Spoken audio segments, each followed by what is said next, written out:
Hola clase y bienvenidos. Welcome. I just wanted to give you a quick review on a couple of different verbs that we're going to be using today in this activity. First of all, el verbo doler works a little differently from a lot of other regular verbs. It works like gustar. And if you remember how you learned to use gustar, probably back in Spanish 1, you would learn to say me gusta if it was one thing that was liked, and me gustan if you liked more than one thing. And you may or may not have been explained that it literally means to be pleasing to someone. But that is kind of the meaning behind it, which is why it functions the way it does. So this verb doler, el verbo doler, works in a similar way as gustar. So el verbo doler, we can say it means to hurt, but actually it is meaning that something is causing pain to someone. So if you are saying that your leg hurts, you would say me duele la pierna. So it is causing pain to me. So let's take a look at the notes. The different forms that you can use: me duele, te duele, le duele, nos duele, or les duele. And if more than one thing is hurting, so for example, if I wanted to say my legs, plural, are hurting, I would say me duelen las piernas. So, like I said, remember that if one thing hurts, the verb is duele. If more than one thing hurts, like legs, arms, and so on, then it would be the verb form would be duelen.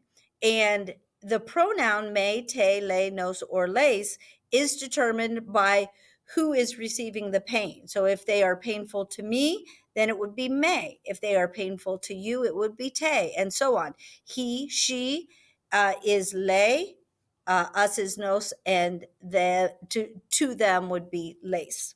Okay. Also, something that you should know is definite articles, el, la, los, and las, are used when referring to body parts in Spanish, not the possessive pronoun. So, in other words, in English, I would say, my legs are hurting me. But in Spanish, they would not say, my legs. They would say, they are hurting me, the legs. So it's just kind of a different way to phrase it, a different way to think about language. So you just need to kind of shift the way you think of it in Spanish. So here are some examples. So, for example, me duelen las piernas is saying basically, very literally, the legs cause pain to me. My legs hurt. So, if you look at the sentence itself where my cursor is, we are saying they cause pain, and then the me is to me, and then the las piernas is the legs. So, if I wanted to say your ankle hurts, te duele el tobillo, literally saying the ankle causes pain to you. So if we analyze it here, we have it causes pain, duele. So it is a singular thing. It is causing pain to you, the ankle. So if I want to say his or her arms hurt, um, we're saying le duelen los brazos. In other words, they cause pain to him or her, the arms. Then if we are saying like our backs are causing pain to us, I have a back and you have a back. So we have to say the backs, plural, because we don't share a back. The backs cause pain to us. So nos duelen las espaldas. So they cause pain to us, the backs. Okay. And in English, what we would say is our backs hurt. And then the last example, if our heads hurt, once again, I have a head and you have a head, And so there's more than one head. So more than one head is hurting. So you would have to use the plural form of the verb.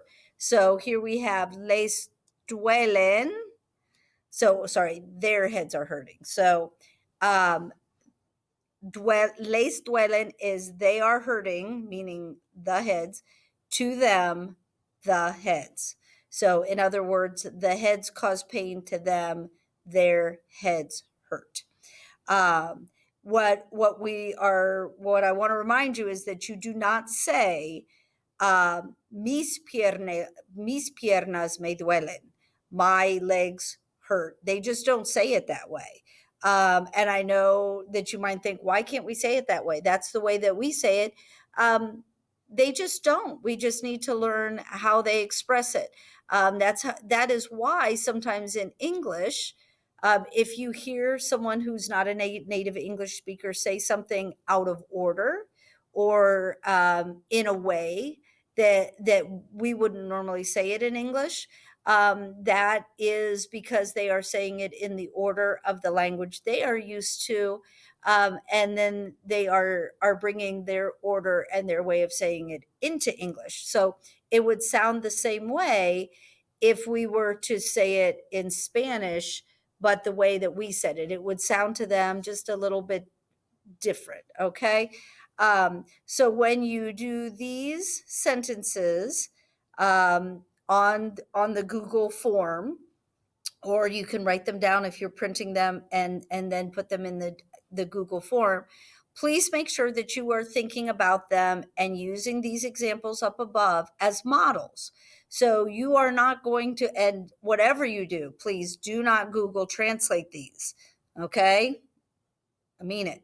So our eyes hurt would be they hurt. So you would use the form of doler first.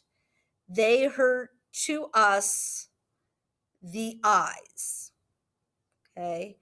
Her toe hurts. Remember, you have to use the form of doler and the pronoun first. It hurts to her, the toe. Okay, so really think about those. Really try to get those correctly as you put those down. Okay, so you might need to watch this whole video, but if you need to watch this again and then do this section and then watch the other section, you could always pause this video here. But if you want to watch the whole thing, you can go on. And now we are going to talk about reflexive verbs in Spanish. So this section has a lot of Spanish verbs that are reflexive. And you probably learned a lot of these reflexive verbs in Spanish too, like bañarse, ducharse, peinarse el pelo, cepillarse los dientes, things like that.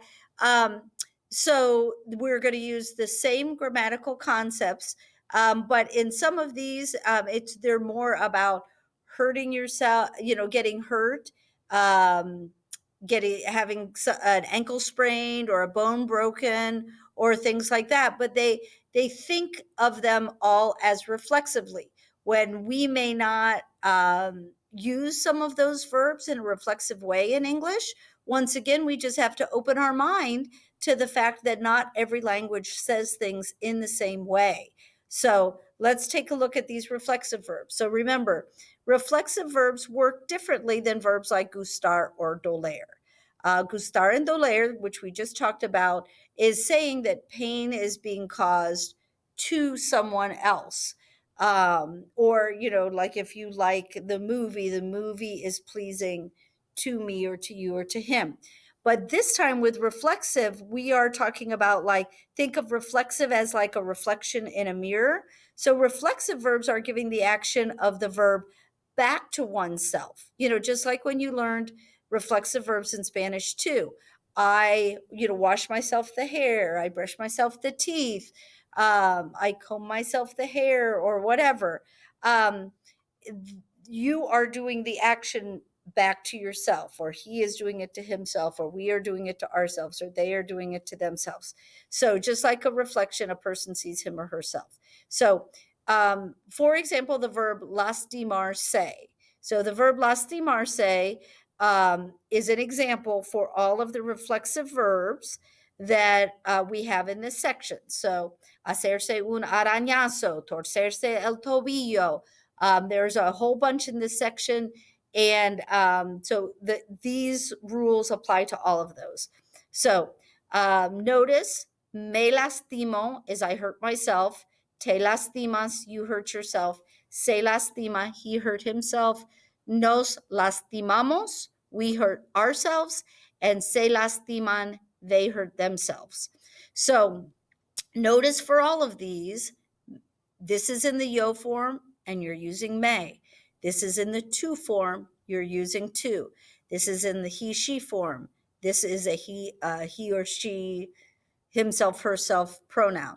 Lastimamos, we are hurting to us, and lastiman, they are hurting to themselves. So si se is used for he, she, and they. So remember that these should be matching, like we said, like a mirror. They are in the same form. So keep in mind that some verbs are used reflexively in Spanish, even though we don't think of them as reflexively in English. So yo me caí en el consultorio. Caerse in Spanish is used reflexively, but we don't say in English, I fell myself. Like, oh, I fell myself down. You didn't mean to do it. But they always use it in a reflexive way. So, me caí en el consultorio would be I fell at the doctor's office. Reminder, Spanish does not use possessive pronouns with body parts as much as in English. So just like when we were learning about the verb doler, the same thing applies here when you are saying, like, I sprained my ankle, I broke my bone, or something like that. Instead, they use the definite articles el, la, los, and las. So yo me torcí el tobillo is I sprained myself the ankle. Once again, keeping in mind, we don't usually in English say I sprained myself the ankle. I sprained my ankle. But notice they did not use my in this sentence. I sprained my ankle. They are literally just saying I sprained myself the ankle. So what we'd like you to do is you're going to translate the following sentences into Spanish. Once again, this is here for you to print and write down if you want to work through these in a written way before you put them into the Google form. But remember, when you are approaching these, she broke her arm, that you are never going to say like her or my or your. It's always going to be the. Also, you need to look on for this vocab on pages 27 to 31 of your vocab packet.